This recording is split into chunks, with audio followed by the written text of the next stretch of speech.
siang ke rumah Cahya. Tidak lupa memakai topi. Ketemu lagi nih dengan kita di Sapa Alumni. Oke. Halo Manager semuanya, selamat datang dan berjumpa lagi di Sapa Alumni episode 4 by Kabinet Meta Kurensia. Apa kabar nih Manager semuanya? Semoga dalam keadaan sehat ya. Amin. Oke, tanpa berlama-lama, episode kali ini bersama dengan gua Rizky, aku Aisyah, yang bakal nemenin kalian di Sapa Alumni kali ini. Gak lupa juga pastinya dengan bintang tamu kita yang gak kalah kece. Dan juga udah siap berbagi cerita sama kita nih. Boleh Kak Aca diperkenalkan dirinya? Halo semuanya, aku Aca Vilail, biasanya dipanggil Aca ya, Kak Aca. Aku dari manajemen 2019 alumni di sini. Salam kenal semuanya. Halo Kak Aca. Gimana nih kabarnya Kak Aca? Lagi kurang sehat kah atau sehat-sehat banget kayaknya? Alhamdulillah hari ini sehat ya, insya Allah. Sehat-sehat. Alhamdulillah, semoga sehat baik selalu ya Kak kabarnya. Oh iya, sebelum kita masuk dengan tema kita ini, boleh dong kita flashback sedikit dulu nih ya Kak tentang Kakak Aca ini di kampus tuh pernah ngapain aja sih? Pernah jadi apa aja nih sampai kita bisa ngundang di Sapa Alumni kali ini? Boleh banget. Jadi waktu aku di kuliah kemarin itu aku aktif di organisasi.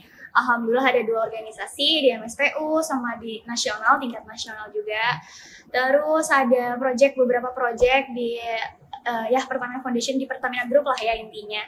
Sama aku ikut lomba sih, walaupun sebenarnya nggak pernah juara 1. Yang aku dengar nih Kak Aca, fakta-faktanya nih Kak, Kakak tuh merupakan angkatan 2019 yang baru lulus, tapi lulusnya itu salah satu lulusan terbaik nih di tahun 2019 atau di angkatan Kak Aca sendiri. Itu gimana sih Kak cara Kak Aca bisa mendapatkan itu semua? Wah ya alhamdulillah banget, aku lulus 3,5 tahun, cuma karena di waktu angkatan aku itu ada program semester pendek, aku manfaatin itu semaksimal mungkin.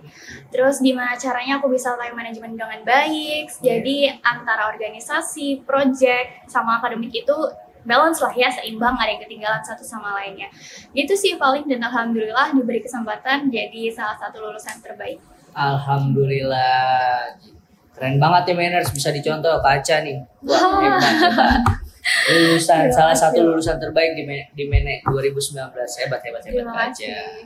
Ada lagi nih Kak, katanya Kak Aca itu berpengalaman sebagai consulting project di Management Foundation, sebagai talent management internship di PT Pertamina Patra Niaga Komersial dan Tani, juga part-time sebagai Big Data Mining di Pertamina Persero dan Pertamina University. Benar nggak Kak? Ya betul. Aku juga pernah jadi jurnal editorial office ya di JMEB, Jurnal Manajemen Energi Bisnis. Itu aku 2 tahun sih, lumayan lama. Tapi dia seasonal sistemnya, kayak misalnya upload di April ya itu aku baru kerja sekitar bulanan, itulah ya. Terus upload lagi jurnal itu di bulan September ya aku baru kerja lagi di bulan-bulan itu aja gitu sih. Pastinya Keren banget Manners, salah satu talent manajemen internship di PT Pertamina Patra Niaga. Itu nggak sembarangan orang bisa masuk ya. Cuma ya orang-orang yang memang harusnya ada di sana. Oke, udah nggak sabar banget nih. Kita udah ketemu dan duduk bareng sama Kak Aca di sini. Buat ngulik lebih dalam, ada apa aja sih di balik semua kekerenan ini? Oke, gimana sih Kak caranya? Boleh banget nih diceritain ke Manners semua. Berbagi tips yang bisa memotivasi kami dan Manners yang ada di rumah ataupun di kampus saat ini. Oke, menurut aku kalian harus tahu cara kalian masing-masing sih, karena kan sebenarnya kita masing-masing punya tujuan yang berbeda gitu kan ya. Intinya gimana caranya kita tahu apa step-stepnya, progresnya biar tujuan kita kan tercapai. Aku nggak bisa bilang apakah cara aku yang udah aku tempuh ini benar atau enggak. Karena ada juga orang yang ternyata lebih ambis nih buat lomba-lomba. Ada juga yang ternyata lebih ambis buat buka bisnis gitu. Jadi bisnis sama akademik itu dibarengin. Mereka nggak sama sekali pasif, mereka tuh bener-bener pasif di organisasi. Itu juga bagus caranya. Oke. Terus kalau untuk caranya ya motivasi, mungkin aku bisa ngasih beberapa tips supaya kalian mungkin kalau ada yang bingung di awal-awal semester, aduh aku bingung nih, aku harus gimana biar dapetin project-project di Pertamina, biar orang-orang Pertamina tuh kenal sama aku gitu. Jadi kita flashback ya. Jadi waktu aku pertama kuliah itu sekitar semester 2 atau 3, aku ikutan lomba MBKM. Ini tingkatnya nasional. Dan pembimbing aku waktu itu Bu Hesti, dosen operasional. Beliau udah nggak di sini, sayang banget. Dan akhirnya aku membentuk tim 3 orang totalnya termasuk aku. Waktu itu konsentrasi yang kami ambil untuk lomba itu operasional. Kami bikin gimana caranya bisnis PLTSA, pembangkit listrik tenaga sampah itu diadakan di Bantar Gebang, di TPU Bantar Gebang. Nah terus ya karena kita kebetulan nggak bisa menang saat itu, jadi hasilnya kita buat jurnal. Kita upload di JMEB itu sendiri. Nah dari situlah kita mulai dapat project banyak banget karena rekomendasi dari dosen ke dosen. Jadi karena udah terbentuk tim kecil, kita dan masing-masing dari kita juga alhamdulillah punya IPK yang bagus. Jadi terpercaya ya istilahnya dari dosen ke dosen gitu. Akhirnya setelah itu aku ditawarin buat ikutan Big Data Mining. Di Pertamina Persero. Jadi kerjaan aku waktu itu mining big data dari berbagai sumber terpercaya, ada yang berbayar juga, ada yang enggak. Ngumpulin data buat intinya cari informasi gimana sih, apa sih country-country yang mungkin punya opportunity buat dijual produknya Pertamina. Waktu itu fokusnya kami ke lubricants produknya. Gitu. Dan analisisnya waktu itu ke 8 negara ya intinya. Terus setelah project itu selesai, ya aku dapet itu selama project itu kami masih ngerjain jurnal editorial office juga tuh sama Pak Dedi. Setelah Bu Esti selesai, akhirnya kita dioper ke Pak Dedi gitu. Jadi Pak Dedi itu dosen yang baru mengkoordinir kami gitu. Nah setelah aku big data mining selesai, aku juga sambil magang juga. Terus akhirnya aku dapat tawaran dari dosen lain untuk ikutan project dari Pak Didi juga untuk ikutan project konsultan di Pertamina Foundation ya. Setelah itu ada ya karena udah ada tim kecil jadi alhamdulillahnya mudah lah ya untuk dapetin project-project seperti itu. Itu sih paling. Oh keren banget tuh Manners yang tadi disampaikan Kak Aca, bisa memotivasi Manners semua buat jadi lebih hebat lagi, bahkan bisa bekerja di Pertamina Foundation kalau memang ada keahliannya di sana, bisa bergabung bersama Kak Aca juga menjadi tadi apa Kak? Konsul apa? Konsultan ya di Pertamina Foundation. Konsultan. Ada juga nih Kak pertanyaan dari Manners yang aku mau tanyain ke Kak Aca.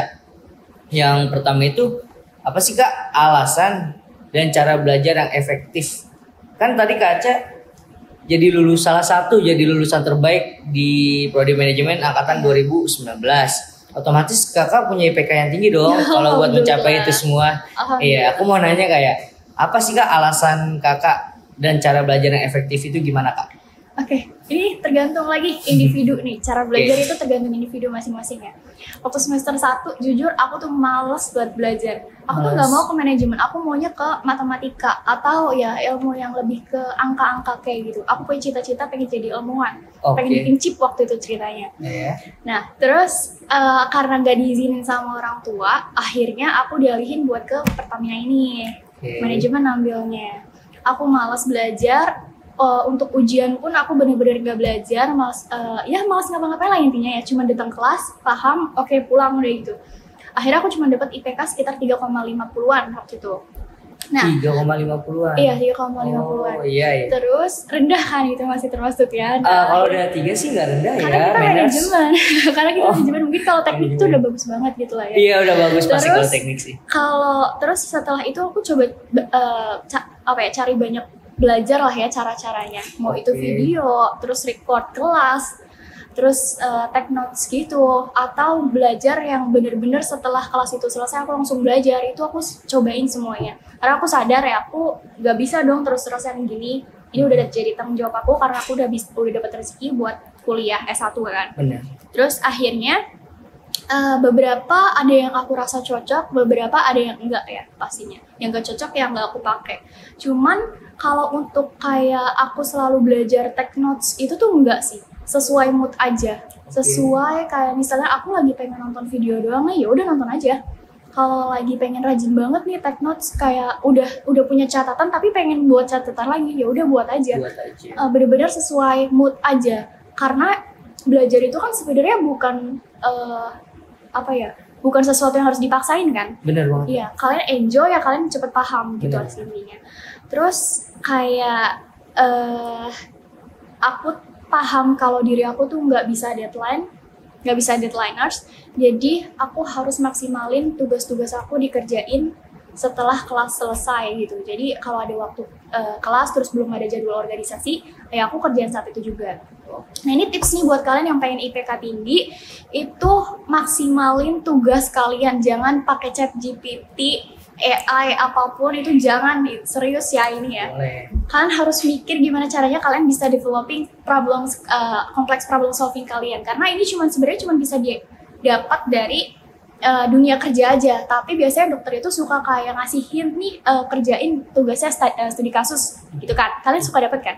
Studi kasus kerjain. Nah kalian di situ udah mulai mikir tuh gimana caranya nyelesain masalah dari kasus-kasus ini gitu. Itu jangan pakai ChatGPT. Terus juga jangan hanya belajar dari tugas. Di luar tugas kalian nggak belajar itu salah banget sih. Pastiin tugas itu cuma buat memaksimalkan pemahaman kalian aja. Paling itu aja sih untuk IPK.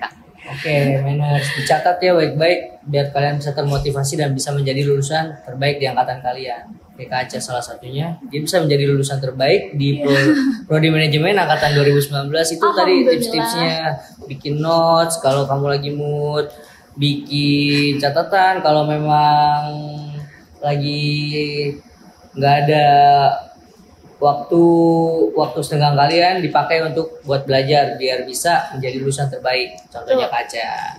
Oke, kita lanjut pertanyaan kedua. Kita lanjut nih Kak. Aku mau nanya gimana caranya kakak time management kakak, gimana caranya time management yang baik gitu, karena kan tadi kakak bilang kalau kakak tuh organisasi iya, mau MSPU, mau nasional juga iya, terus pendidikan juga, terus kakak kalau misalnya ada waktu luang juga dipakai buat ngerjain tugas, buat ini itu dan lain-lain gitu. Jadi gimana caranya mau manajemen waktu dengan baik gitu? Oke, kalau time management ini sebenarnya aku nggak tahu bakalan applicable atau enggak di dunia yang udah offline ini.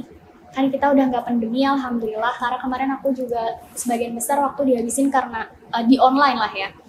Tapi kemarin karena aku banyak kegiatan, pastinya aku bangun pagi. Itu wajib kan. Jadi jam 7 itu kita udah selesaiin kebutuhan primer kita.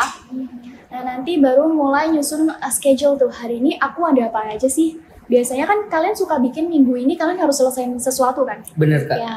Nah kalian bikin lagi tuh perharinya, berarti hari ini aku harus ngerjain sesuatu nih. Nah itu bikin listnya, biasanya aku bantu pakai notes karena aku sering lupa. Nah setelah itu maaf ya aku batuk. Nah setelah itu ya aku pastiin bener-bener nyelesain notes itu, ataupun kalau emang yang belum ada ada yang belum aku pegang itu bisa aku alihin ke besoknya lagi. Tapi intinya itu sebenarnya pas kalian lagi ngerjain sesuatu itu kalian nggak ngerjain hal yang lain sih. Misalnya lagi kelas tapi kalian malah ikutan ngerjain kerjaan organisasi, bikin laporan segala macam, itu jangan. Karena pastiin kalian di kelas itu paham. Jadi pas setelah selesai kelas kalian seenggaknya masih nyangkut buat nanti diulang lagi belajarnya gitu kan. Iya, jadi IPK tetap bagus. Yes. Setelah itu kalau udah ada waktu luang kalian baru deh ngerjain organisasi. Jangan dipakai juga buat ngerjain kerjaan misalkan kalian ada bisnis atau apa. Itu kan jadinya nggak maksimal yang organisasi. Yes. Atau pusing doang kan. Selesainya lama dan pusing. Kayak gitu. Paling gitu sih. Fokus ke apa yang lagi dikerjain. Jangan multitasking. Itu aja.